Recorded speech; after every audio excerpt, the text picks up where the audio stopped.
মাত্ৰ মুখ্যমন্ত্ৰী মহোদয়ক এটা কথা কওঁ যে অসমৰ আপুনি অতি মানৱদৰ্দী এজন মুখ্যমন্ত্ৰী।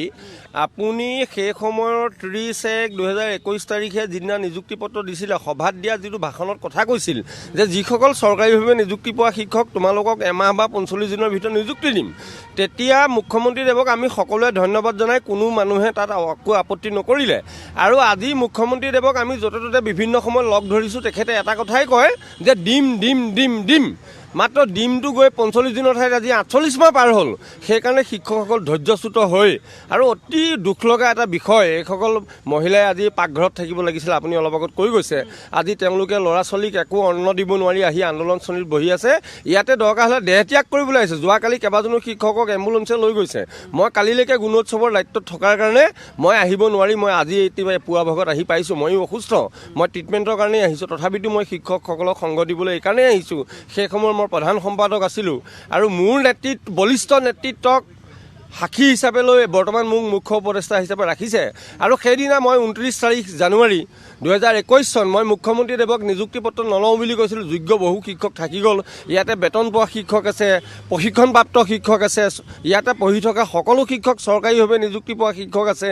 আজি তেখেতে দিয়া প্ৰতিশ্ৰুতি ৰক্ষা কৰিবৰ কাৰণে তেখেতক আবেদন জনাইছোঁ। মই নিযুক্তি পত্ৰ নলওঁ বুলি কৈছিলোঁ। তেতিয়া মোক কৈছিলে তুমি চিন্তা কৰিব নালাগে, তোমাৰ নিযুক্তি পত্ৰ তুমি আজি লোৱা, মই এখেতলোকক এমাহ বা 45 দিনৰ ভিতৰত দিম। কিন্তু আজি এমাহ 45 দিনৰ ঠাই 48 মাহ পাৰ হৈ গ'ল। তেখেতক বিভিন্ন সময়ত ময়ো লগ ধৰিছোঁ।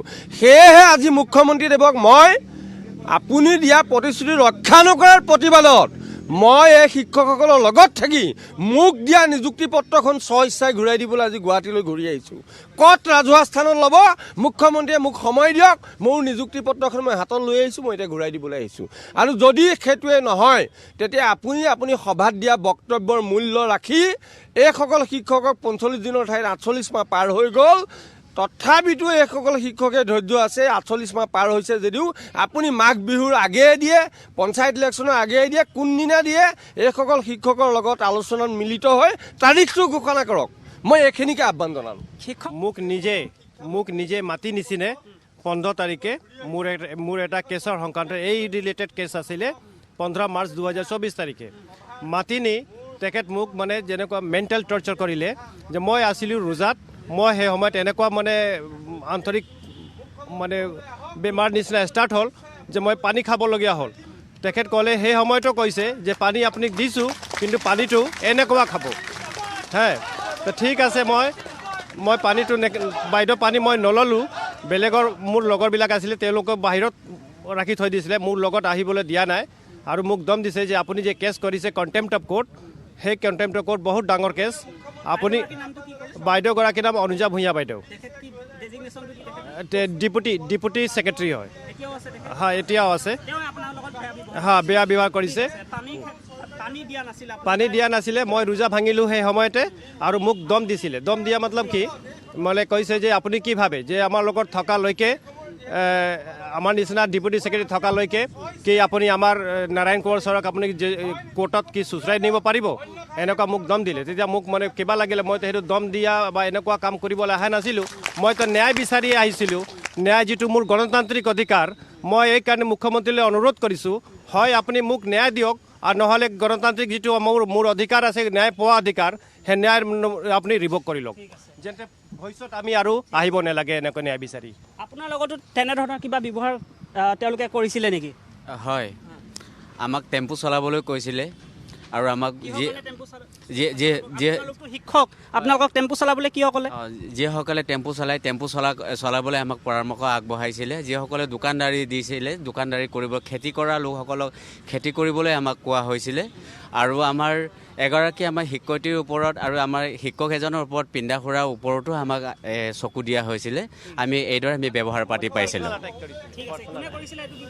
অনুজা ভূঞা বাইদেউ বৰ্তমান তেওঁ কৰ্মৰত ডেপুটি ছেক্ৰেটাৰী অৱস্থাত হৈ আছে। আপুনি এইসকলক ন্যায্যতা নিদিয়ে তেতিয়াহ'লে মোৰ নিযুক্তি পত্ৰখন আপুনি ক'ত ঘূৰাই ল'ব, সময় তাৰিখ ঠিক কৰক। মই ইতিমধ্যে ঘূৰাই দিবলৈ আহি আপোনাৰ গুৱাহাটীত হাজিৰ হৈছোঁ। এইসকল শিক্ষকৰ অন্নখন আপুনি ভংগ কৰক। এইসকল শিক্ষকৰ লগত এক আলোচনাত মিলিত হয় কেতিয়া নিযুক্তি দিব কওক, অন্যথা মোক আপুনি নিযুক্তি পত্ৰখন ক'ত ঘূৰাই ল'ব। ৰাজহুৱা স্থানত মোক যি সন্মানেৰে দিছিল মই আজি ঘূৰাই দিবলৈ আগবাঢ়ি আহিছোঁ, ঘূৰাই লওক আপুনি। আমি এতিয়া ঘৰৰ সকলো কাম বন এৰি প্ৰতিবাদত বহিবলগীয়া হৈছে। আমাৰ এইটো এটা মাঘ বিহু ভোগালী বিহু হয়, গতিকেলৈ আমাৰ কোনো মানে আমি আহিলেও মানে অফিচত কোনো মানে আমাক গুৰুত্ব নিদিয়ে। অনুজা বাইদেৱে আমাক বহুত বেয়া ব্যৱহাৰ কৰে, আমাক কাপোৰ ববলৈ কয়। আমি যদি এজনী শিক্ষয়িত্ৰীক আমাক কিয় কাপোৰ ববলৈ কয়, আমাৰ বহুত দুখ লাগে। আমি তাত মানে লজ্জিত হওঁ। গতিকেলৈ তেনেকুৱা এজন ভাল অফিচাৰে আমাক ইমান বেয়া ব্যৱহাৰ কৰে অফিচত, আমি সকলোতে লজ্জিত হওঁ। গতিকেলৈ চৰকাৰলৈ এটাই অনুৰোধ, হয়তো আমাক চাকৰি দিয়ক, নহ'লে আমাক চাকৰি নিদিওঁ বুলি কৈ আজিৰ পৰা ঘোষণা কৰক। আমি বাৰে বাৰে এনেকুৱা প্ৰতিবাদ কৰি থাকিব লগা হৈছে, মানে অনুৰোধ কৰি থাকিবলগীয়া হৈছে। আৱেগিক হৈ পৰিছে শিক্ষয়িত্ৰীগৰাকী। মই দেখা পাইছোঁ চকুত তেওঁ আজি চকু পানী দেখা পাইছোঁ। গতিকে এইসকল শিক্ষয়িত্ৰীয়ে যিসকলে সমাজত জ্ঞানৰ পোহৰ বিলায়, আজি এইসকল শিক্ষয়িত্ৰীয়ে আজি কিন্তু এনেধৰণে প্ৰতিবাদত বহিব লগা হৈছে। গতিকে মই পৰিৱেশটো দেখাইছোঁ আৰু তেওঁলোকৰ যথেষ্ট ক্ষোভ আছে। মই ইতিমধ্যে উল্লেখ কৰিছোঁ যে মাঘ বিহুৰ সময়, ভোগালীৰ সময় যথেষ্ট ব্যস্ততা থাকে ঘৰখনত। গতিকে এইসকল মহিলাই কিন্তু আজি ওলাই আহিব লগা হৈছে। চৰকাৰী ঘৰীয়া বা চৰকাৰী পক্ষই এই তেওঁলোকৰ যি দাবী, তেওঁলোকে এতিয়া শুনিব নে নুশুনে, সেয়া আচলতে এই সময়ত লক্ষণীয় হৈ পৰিছে। মই শিক্ষয়িত্ৰীসকলৰ লগত মই কথা পাতিলোঁ, আৰু যদি সম্ভৱ হয় অকণমান চমুকৈ মই অকণমান কথা পাতিবলৈ চেষ্টা কৰিম। বাইদেউ, যথেষ্ট আপোনালোকৰ ব্যস্ততা বাঢ়ে এই সময়খিনিত, তাৰ সমান্তৰালভাৱে আপোনালোকে শিক্ষয়িত্ৰীৰ কামো কৰি আছে। তাৰ পাছত আজি কিন্তু আপোনালোক প্ৰতিবাদতো বহিব লগা হৈছে। যথেষ্ট ক্ষোভ আছে বাইদেউ আপোনালোকৰ? হয়, অতি দুখৰ বিষয়, অতি মৰ্মাহত হৈছোঁ আমি কালিৰে পৰা যি ৩৬ ঘটীয়া ধৰ্মঘটত বহি আমাৰ আজি শিক্ষাগুৰুসকল দুজনমান কালি ৰাতি মেডিকেলতে ভৰ্তি হ'ব লগা হৈ গ'ল। কিন্তু কি কৰিব, আপোনাক সকলোৱে এজন মানৱ দৰদী মুখ্যমন্ত্ৰী হিচাপে গণ্য কৰে। আমিও আপোনাক সদায়ে আমাৰ মানৱ সমাজত অসমত আপোনাক এজন মুখ্যমন্ত্ৰী হিচাপে বাৰে বাৰে পাব বিচাৰোঁ।